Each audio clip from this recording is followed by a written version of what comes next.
Hari ini kita mau membuat media presentasi. Sebelum kalian membuat media presentasi, Ibu mau dulu bagi kalian ke dalam dua kelompok ya. Kelompok yang pertama,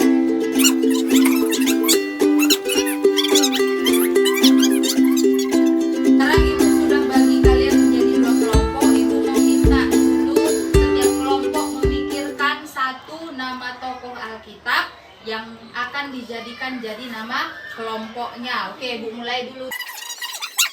Oke, Daud. Kelompok ini Daniel. Nah, sekarang Ibu mau menyuruh kalian memilih buku bacaan Alkitab. Nah, caranya Ibu mau lemparkan dulu pertanyaan, dan siapa yang tahu jawabannya tunjuk tangan dengan tertib, dan dia bebas memilih buku cerita Alkitab.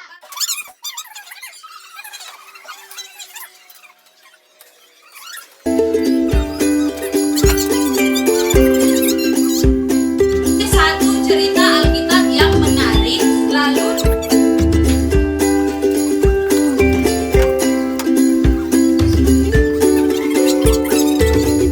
apa peristiwa yang dialami Ayub? Misalnya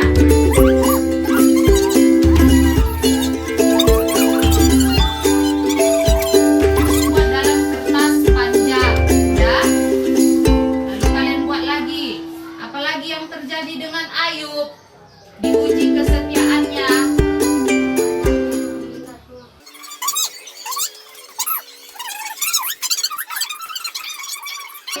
Iya kan, Pak? Ambil kata kuncinya yang bisa nantinya kamu jelaskan. Jadi nanti setelah buat media presentasi, Ibu suruh masing-masing kelompok untuk mempresentasikan. Jadi nanti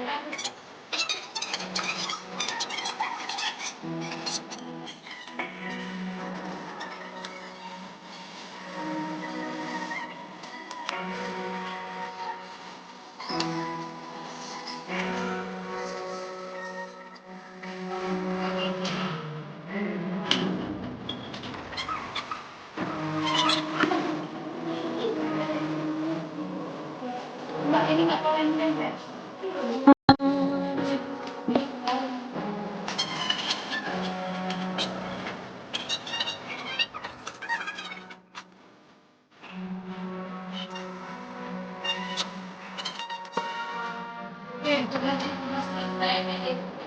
Sudah selesai. Sekarang Ibu mau meminta kalian untuk mempresentasikan, menjelaskan di depan hasil dari media presentasi yang sudah kalian buat. Nah, jadi nanti penilaian Ibu, siapa yang nilainya paling tinggi, nanti Ibu kasih gambar smile, gambar senyum. Berarti itu adalah media presentasi terbaik.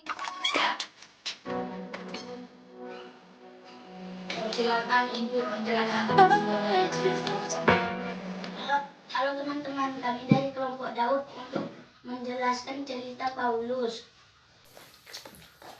Seorang yang bernama Paulus, orang yang menganiaya jemaat Tuhan.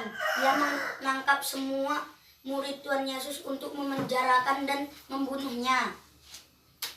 Pada suatu hari, ia melihat sinar pancaran dari langit, dan itu yang membuat matanya buta.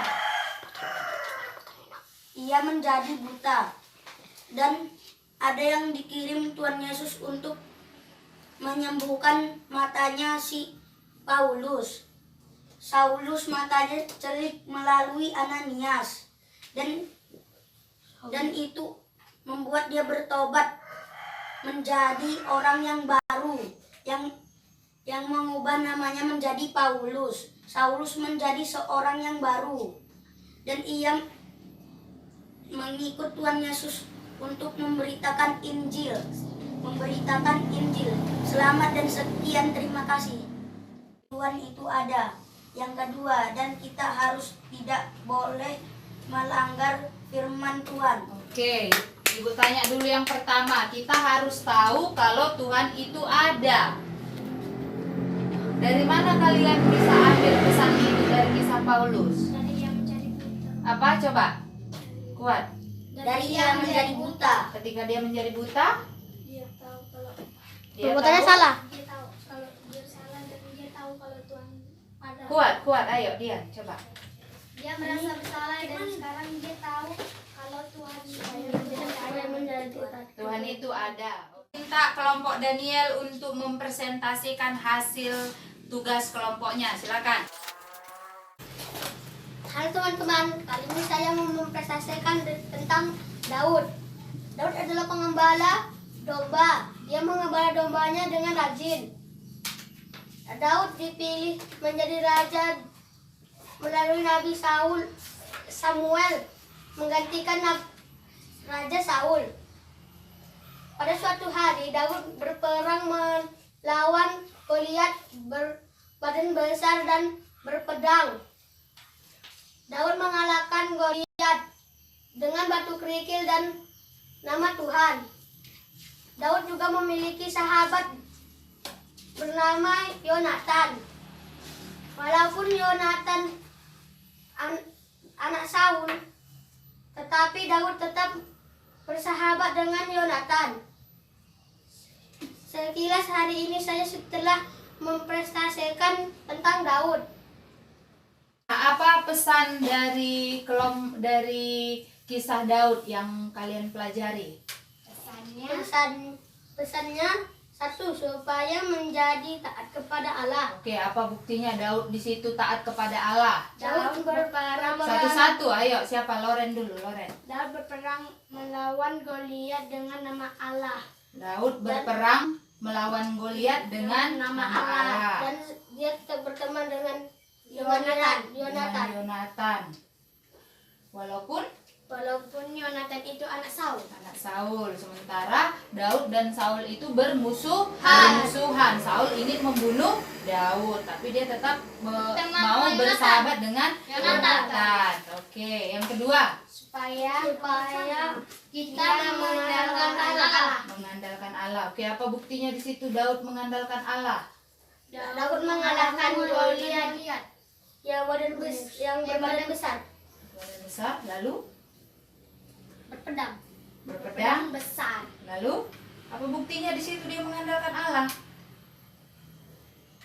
Daud menyebut nama Tuhan saat berperang. Daud menyebut nama Tuhan saat berperang. Badannya kecil, Goliat besar, tapi dia tidak takut karena dia mengandalkan Allah. Daud dan Daniel sudah mempresentasikan hasil tugas diskusi kelompoknya. Nah, yang Ibu lihat masih kurang dalam menjelaskan, tapi sudah bagus ya. Harus lebih berani lagi.